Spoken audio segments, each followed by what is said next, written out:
দুটি বামপন্থী ছাত্র সংগঠনের বিভাগীয় নেতৃত্ব এবং আপনারা যারা গোটা মহকুমার বিভিন্ন প্রান্ত থেকে এই মিছিল এবং সভায় সমবেত হয়েছেন, আপনাদের সবাইকে এবং আমাদের এই কর্মসূচিকে সর্বাত্মকভাবে সাফল্যমণ্ডিত করবার প্রশ্নে আমাদের যে সকল অভিভাবকরা, গণতান্ত্রিক আন্দোলনের নেতৃত্বরা বিভিন্নভাবে আমাদেরকে সহযোগিতা করেছেন, সবাইকে আমি আমার ব্যক্তিগত পক্ষ থেকে ভারতের ছাত্র ফেডারেশন উদয়পুর বিভাগীয় কমিটির পক্ষ থেকে রক্তিম অভিনন্দন জ্ঞাপন করছি।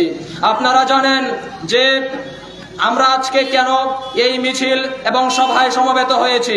আমি তারপরেও আপনাদেরকে আমাদের এই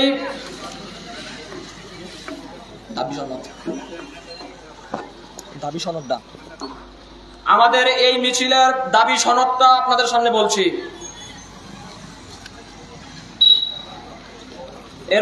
প্রথমত এই রাজ্যের স্কুলগুলিতে পর্যাপ্ত পরিমাণ শিক্ষক নিয়োগ করতে হবে, নেশা বন্ধে কার্যকরী ভূমিকা গ্রহণ করতে হবে, রাজ্যের স্কুল কলেজে ছাত্রছাত্রীদের থেকে অতিরিক্ত ফি আদায় বন্ধ করতে হবে, শিক্ষা প্রতিষ্ঠানগুলিতে ছাত্রীদের নিরাপত্তা সুনিশ্চিত করতে হবে, ছাত্রছাত্রীদের সঠিক সময়ে স্কলারশিপ কেন দেওয়া হচ্ছে না, অবশ্যই তাদেরকে স্কলারশিপ দিতে হবে, শিক্ষাকে বেসরকারীকরণ তার বিরুদ্ধে আমাদের লড়াই, শিক্ষার বাণিজ্যিকরণের বিরুদ্ধে এবং এই রাজ্যের ক্যাম্পাসগুলিতে যে দুর্নীতি হচ্ছে এই দুর্নীতির বিরুদ্ধেও আমাদের লড়াই।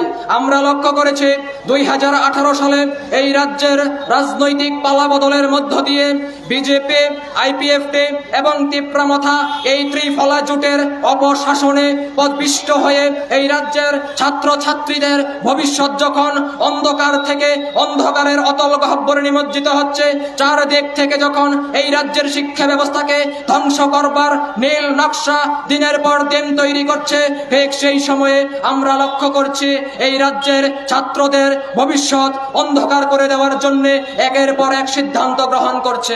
আমরা লক্ষ্য করছি যে এই সময়কালের মধ্যে এই রাজ্যের স্কুল কলেজে পর্যাপ্ত পরিমাণ শিক্ষক নেই। যেই পরিমাণ শিক্ষক থাকার কথা, যেই পরিমাণ বিষয় শিক্ষক থাকার কথা, আজকে আমরা লক্ষ্য করছি এই রাজ্যের স্কুল কলেজগুলিতে সেখানে শিক্ষক স্বল্পতা, তার কারণে নিয়মিত সেখানে ক্লাস হচ্ছে না, ছাত্রছাত্রীরা শিক্ষা গ্রহণের ক্ষেত্রে সেখানে সমস্যা তৈরি হচ্ছে।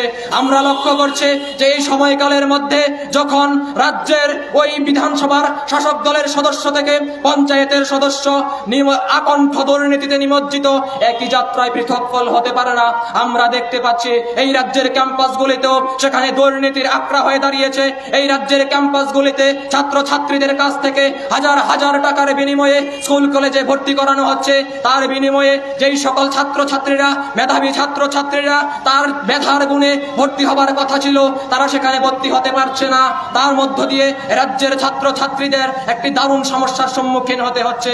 আমরা দেখতে পাচ্ছি এই রাজ্যের ক্যাম্পাসগুলি আজকে দুর্নীতির আক্রা হয়ে দাঁড়িয়েছে। ওই আগরতলা শহরের রাম ঠাকুর কলেজ, গোটা রাজ্যের যে 2, 3, 4, 5টি উন্নত শিক্ষা প্রতিষ্ঠানকে আমরা চিনি, তার মধ্যে রাম ঠাকুর কলেজ একটি। সেই রাম ঠাকুর কলেজে আজকে আমরা দেখতে পাচ্ছি ওই গত 7.5 বছর ধরে কলেজ কাউন্সিল নির্বাচন বন্ধ করে যেই সকল দাদা কাকারা কলেজ চালাচ্ছে, সেখানে আজকে তারা কলেজ কাউন্সিলটাকে দুর্নীতির আক্রায় পরিণত করেছে। আকণ্ঠ দুর্নীতিতে নিমজ্জিত কলেজের ছাত্রছাত্রীদের কাছ থেকে হাজার হাজার টাকার বিনিময়ে কলেজে ভর্তি করাচ্ছে। আমরা দেখতে পেলাম তার পরবর্তী সময়ে ওই রাম ঠাকুর কলেজে ডেপুটেশনের নাম করে এবিভিপি এবং যুব মোর্চার কিছু সমাজ বিরোধীরা কলেজের মধ্যে তাণ্ডব চালিয়েছে, ভীতির পরিবেশ তৈরি করেছে। এখানে ওরা থেমে নেই। তার পরবর্তী সময়ে কলেজের অধ্যাপিকাকে সেখানে ওই বাদারঘাটের যুব মোর্চার নেতা প্রকাশ্যে হুমকি দিচ্ছে, এই হচ্ছে আমার রাজ্য ত্রিপুরার ক্যাম্পাস, এই হচ্ছে আমার রাজ্য ত্রিপুরার শিক্ষা ব্যবস্থা। এখানেই শেষ নয়, আমরা দেখতে পাচ্ছি এই সময়কালের মধ্যে এই রাজ্যে যখন 6 থেকে 60, 7 থেকে 70 কোন অংশের ছাত্রীরা, মায়েরা, বোনেরা নিরাপদ নেই। প্রতিদিন খবরের কাগজ খুললে আমরা দেখতে পাচ্ছি যে এই রাজ্যের মধ্যে কোথাও ধর্ষণ, গণধর্ষণ, ধর্ষণের পর খুন করা, বেওয়ারিশ লাশ, শ্লীলতাহানি ইত্যাদি নানা সমাজ বিরোধী কার্যকলাপ চলছে। সে জায়গার মধ্যে সরকারের কোনো হেলদোল নেই। আর সেখানে সব থেকে বেশি যারা আক্রান্ত হচ্ছে তারা হচ্ছে স্কুল কলেজ পড়ুয়া ছাত্রীরা। তারা আজকে নিরাপত্তাহীনতায় ভুগছে। রাজ্যের ক্যাম্পাসগুলিতে, ওই মাঠে ঘাটে কোথাও ছাত্রীরা নিরাপত্তায় নেই। সেখানেও আমরা দেখছি পুলিশ প্রশাসন কোথাও কোনো রকম ভূমিকা গ্রহণ করছে না, আইনানুগ ভূমিকা গ্রহণ করছে না, নীরব দর্শকের ভূমিকায় আছে। এই হচ্ছে আমার রাজ্যে ছাত্রী, শিশু, মা, বোন, তাদের নিরাপত্তার অবস্থা, চরম নিরাপত্তাহীনতা। আমরা দেখেছি পূর্বতন বামপন্থী ফ্রন্ট সরকার, কমরেড মানিক সরকারের নেতৃত্বাধীন সরকার এই রাজ্যের শিক্ষা ব্যবস্থাটাকে তিল তিল করে গড়ে তুলেছিল। পাহাড় থেকে সমতল গোটা রাজ্যে নিরবিচ্ছিন্ন শিক্ষার প্রদীপ জ্বালিয়ে দিয়েছিল। প্রতিটা মহল্লায় একটি করে anganwadi centre, primary school, JB school, SB school, প্রতিটা গ্রামে একটি করে হাই স্কুল, প্রতি 2 কিলোমিটার অন্তর একটি করে হায়ার সেকেন্ডারি স্কুল, প্রতিটা মহকুমায় একটি করে সরকারি ডিগ্রি কলেজ, প্রতিটা ডিগ্রি কলেজ, সেখানে কেন্দ্রীয় ইউনিভার্সিটি, কৃষি গবেষণাগার, ITI, আইন কলেজ, মেডিকেল কলেজ, প্রতিটা শিক্ষা প্রতিষ্ঠানে পর্যাপ্ত পরিমাণ শিক্ষক, বছরের নির্দিষ্ট সময়ে বই পুস্তক পাঠিয়ে দেওয়া, বছরের নির্দিষ্ট সময় অন্তর সেখানে ছাত্রছাত্রীদের স্কলারশিপ দেওয়া, প্রতিটা স্কুলের মধ্যে সেখানে মিড ডে মিল চালু করা। কি না করেছে রাজ্যের শিক্ষা ব্যবস্থার জন্য? সেই শিক্ষা ব্যবস্থাটাকে ভেঙে দিচ্ছে, সেই শিক্ষা ব্যবস্থার হাড় পাঁজর গলে প্রতিদিন ভেঙে দিচ্ছে। আর সেই জায়গায় দাঁড়িয়ে আমরা SFITCU কসম খাচ্ছি, সেই ভাঙা বুকের পাঁজর দিয়ে নয়া ত্রিপুরা আমরা করে ছাড়বো, এই শপথ আমরা গ্রহণ করছি। এখানেই শেষ নয়, এখান থেকেই শুরু। আজকের একটি মিছিলে শেষ নয়। এই 10 দফা দাবির ভিত্তিতে আমাদের কর্মসূচি আজকের একটি মিছিলে সীমাবদ্ধ থাকবে না, এখান থেকেই শুরু। আগামী দিনে ছাত্রছাত্রীদের ন্যায্য অধিকার বুঝিয়ে পাওয়ার প্রশ্নে আরো বৃহৎ লড়াই সংগ্রাম আন্দোলন আমরা গড়ে তুলব।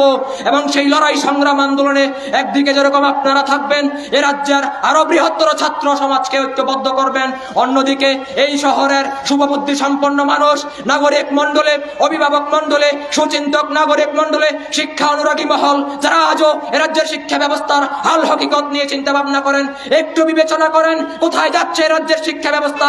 আপনাদের নৈতিক সমর্থন পাবো এবং তার মধ্য দিয়ে আমাদের লড়াই, আমাদের সংগ্রামকে আরো বেগবান করে নিয়ে যাব। এই শপথ আমরা আজকে গ্রহণ করছি।